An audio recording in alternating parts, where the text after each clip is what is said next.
Alright, Shalom. First and foremost, I'd like to give all praises, honor, and glory to Yahweh, Ba'ashem, Yahweh Shai, Ba'ashem, Makakwadash, and double honor to the apostles and the elders of Great Millstone. I also want to say peace and blessings to those for elect, hearing this word in truth and in sincerity. Alright, I'm your brother Awalam from the GMS West Palm Beach Camp. I'm back with another lesson. Pretty much this one's going to be the rich ruling over the poor, and really the rich are the elite of Esau, although you do got, Edomites with money under the elite. But the point is that, the working class is only working to make the rich richer. It's like, as you can see in the picture, I'm gonna put it, on the screen. But pretty much what it is that a taller, older guy is pouring onto a younger guy, and the younger guy is pouring right back into his ground. And it's a continuous cycle. To where, the point of the picture is we're still in slavery, man. It's a slavery where, the money that you're making, all right, is really just going back to the rich, these corporations. All right, so it don't matter how much you make, how hard you work, at the end of the day, it's all going back to Esau. A prime example of that is when you get paid. You look how much taxes they take out of your paycheck. And it's like the more you get paid, the more they deduct. You see, so once again, the point being is that, you're just pouring right back into this man's system because we're in slavery. Okay? But this is Proverbs 22 in verse 7. And it says, the rich ruleth over the poor, and the borrower is servant to the lender. You see? The borrower is servant to the lender. Because the way the society was set up, especially the banking system, is that, for example, when if you take out a loan, Esau, Edom is going to charge you interest on that loan. But the way he does it is, he charges, the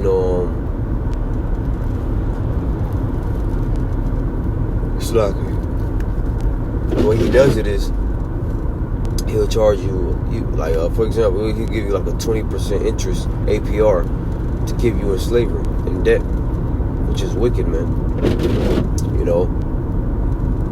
So at the end of the day, we're still in captivity, and Yahweh Shai is the only one who's gonna free us out of this captivity. And you can see it now in Babylon the Great, the picture and what it's representing. You can see the effects here in Babylon the Great because people are feeling it.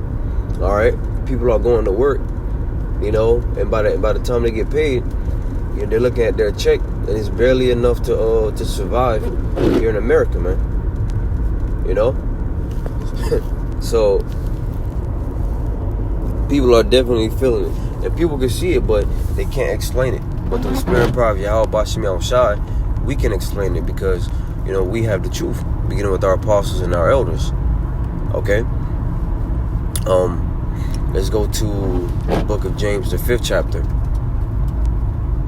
And these are just precepts that came to mind when I saw that picture because, we understand that we live in a system where, unrighteous dealings is being done. And this is really a call out. This is really a call out the elite of Edom, because it's hard and these people, they're catching hell, but we don't care about these people, man. They can catch as much hell as they need to, and we won't care, but the elite still got to be called out, on their wickedness.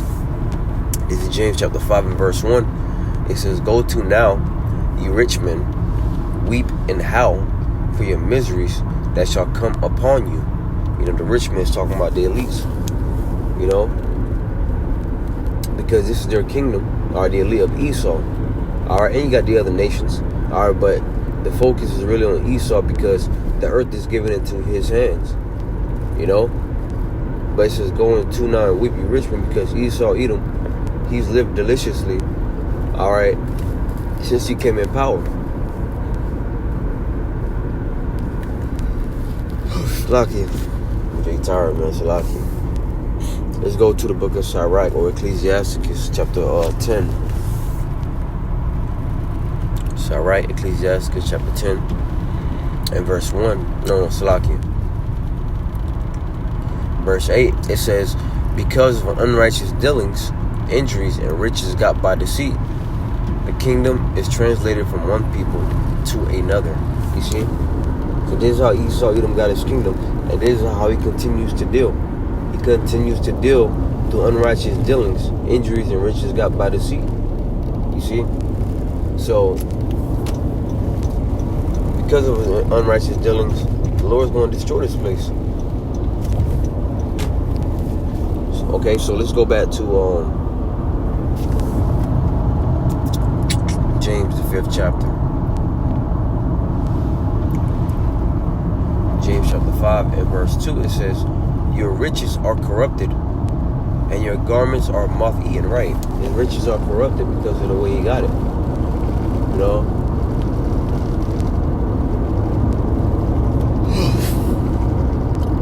It's lucky, man. I'm not, you know, Jake not even trying to yawn like that right now, man. But it says these riches are corrupted.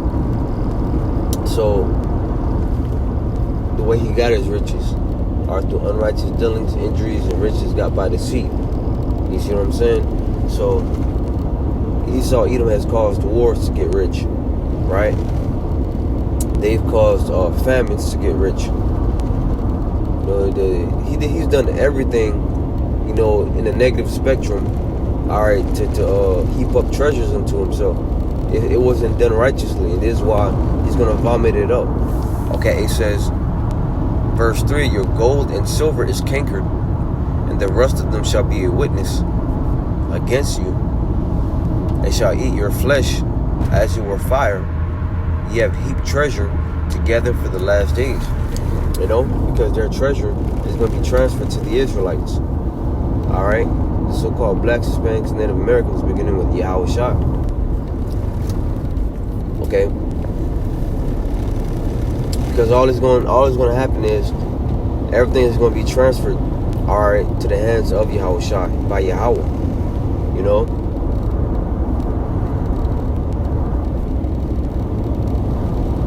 Then Esau, Edom, as concerning the elite of Esau, all right, they're going into captivity. The whole nation of Edom going into captivity. The so-called white people, right, and the other nations. And once again, you know, we're focusing on the Edomites because they're the head of the heathen right now, especially Amalek. You see, the power is in their hands right now. So, you know, a lot of the bullshit going on around the world, you know, is secretly behind doors being done by them. You know, it says, verse 4, behold, the hire of the laborers who have reaped down your fields, which is of you kept back by fraud, crieth. The hire of the laborers, Jake, man. You know, and we know Jake is wicked. You know, and judgment is coming on the 2/3 of our people. You know, but you know, Jake is in slavery here, as you know they were in Egypt, as we were in Egypt. You know, back then we're in slavery here. You know, but the only thing is that the Lord is going to let 2/3 of our people, you know, catch the hell and ultimately perish, man. You know, and the elect, He's going to have mercy on. You know, the elect He's going to have mercy on. So, you know, the elect will have the comfort to withstand these times, but 2/3 of our people, they're going to mourn and they're going to cry because, you know, they're joining hand with Esau. They want to see America go back to normal as it was before, as it was pre-Ovid, you know, but it's not going to that. See, 2020, that marked, you know, a year of a change. All right, a year of something different. you know? And we already know that, you know, there was a whole agenda behind that, okay? But that marked the beginning of a new era or something like that. Esau Edom, he wants to get that thing going, man. You know? And it's no surprise that Apple, you know, has launched a digital ID. You know? It's getting closer and closer to the MOTB. And as it is written in Ezekiel the 33rd chapter, then shall they know, and when these things cometh to pass, and lo, it will come, then shall they know that a prophet have been among them. You know? It says, verse 5, ye have lived in pleasure on the earth and been wanton. Ye have nourished your hearts as in the day of slaughter. You know? They live in pleasure. They've lived in pleasure until the day that their kingdom is, you know, their kingdom fall, because when their kingdom fall, you know, everything that they've done is going to be in the past. Everything that they've done is going to die in the fire. You know? And the new age, the age of the Israelites, is going to begin. They're going to see us in power and rulership, adorned in beauty, man. All right? And Lord willing, I can make a lesson off of the Apple ID thing. You know, that's another step closer to the mark of the beast, man, which is the chip. You see, and it's a beautiful thing that we're witnessing this thing happen.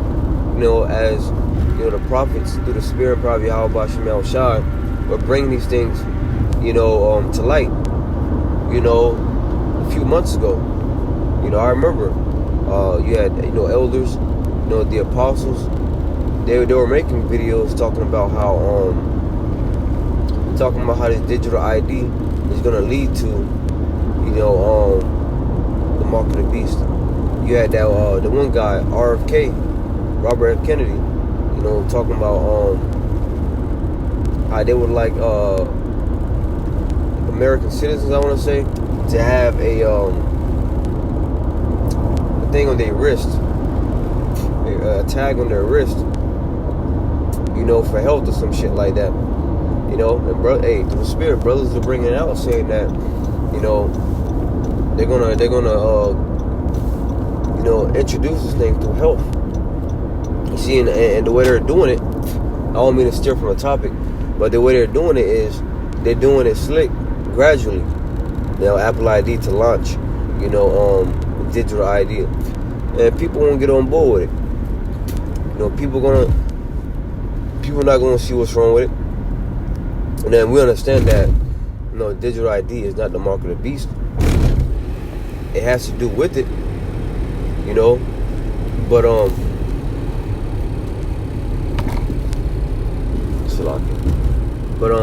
as soon as news of the thing came out, the digital ID came out, man, brothers was on it because, you know, prophecy minded.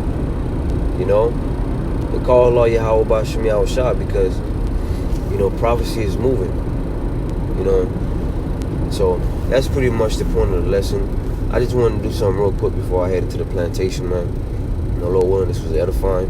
I like to give all praises, honor, and glory to Yahweh Bashem, Yahweh Shai Bashem, Makakodash, and double honors to the apostles and the elders of Great Millstone. And peace and blessings to those for elect, hearing this word in truth and in sincerity.